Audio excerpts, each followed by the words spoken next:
Welcome to episode 241, Aristotle Onasis, From Greek Refugee to Argentinian Millionaire, 1906 to 1931. This is an outline of episode 241. There are 3 reasons why we study Aristotle Onasis. First, he's one of the richest men in the world in the 1960s. Second, he's the most famous womanizer in the modern world. Third, he started life as a 17-year-old refugee in Argentina. Like Jesse Livermore, Hollywood could not have written a better script. Let us meet Aristotle Onasis, nicknamed the Golden Greek. But the man with a Midas touch never found true happiness. He had Fabergés, he had yachts, planes, he bought divas. Why not the most famous widow in the world? Her reputation took a knock. Some said she married for money. Some said he married her to buy himself much-needed respectability. Aristotle Onasis was born in Smyrna, Ottoman Empire in 1906. His father was a tobacco trader who became head of the stock exchange in Smyrna. My father was a rather wealthy man, successful as a second generation. We were doing very well, but the First World War finished up with all that. Half of the family was slaughtered.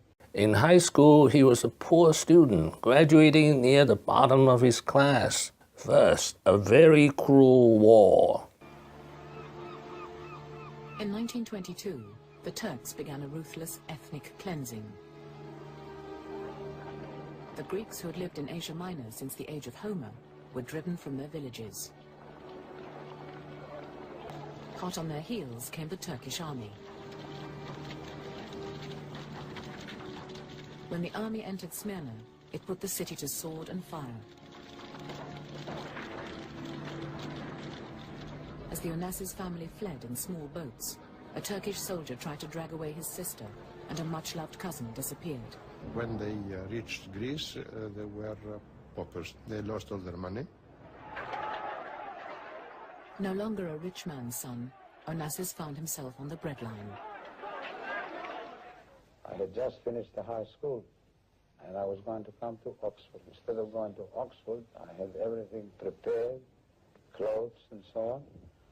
I found myself in steerage immigrating to the Argentina. Second, a very cruel father. He saved his father's life. His father slapped him. Ari bribed the guards with his family's life savings to release his father. His father was released, came to Athens where he said, "Where's the money?"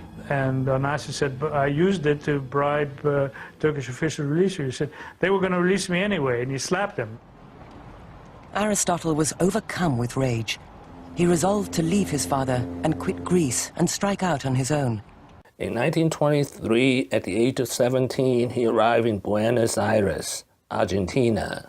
They were extremely poor at the time. They had to share the same room, one bed. One had to work in the daytime, and the other had to work in the nighttime, because they couldn't stay together in that little room, in the same bed, and sleep together. So Onassis has chosen to work night shifts in the telephone company. Working nights allowed Onassis to spend his days at a fancy yacht club, meeting the right people. There wasn't much work on the midnight shift, so Onassis practiced his foreign languages by listening in on international phone conversations.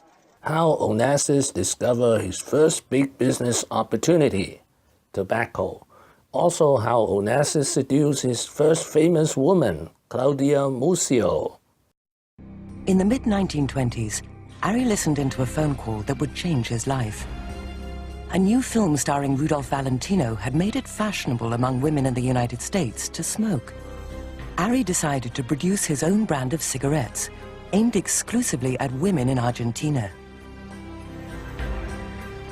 To market his product, he turned to Claudia Muzio, an internationally famous soprano who was performing at the Opera House in Buenos Aires.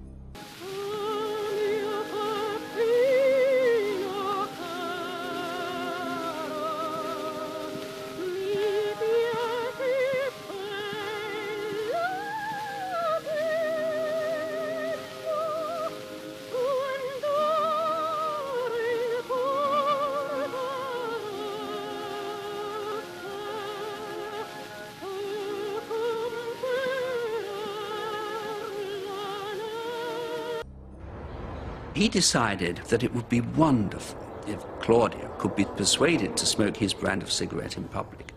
He went round one evening to the stage door with a huge bunch of flowers, huge, dwarfed him. And behind the bunch of flowers was this little face, and she eventually agreed to see him. And he literally seduced her. Claudia became Ari's lover and smoked his cigarettes in public. Sales went through the roof. Ari realized that his power to charm and seduce could serve his ambitions well. It was a technique he would perfect into an art form over the years. They had enormous So Onassis created his own brand of cigarette. He imported Turkish tobacco and targeted the female market.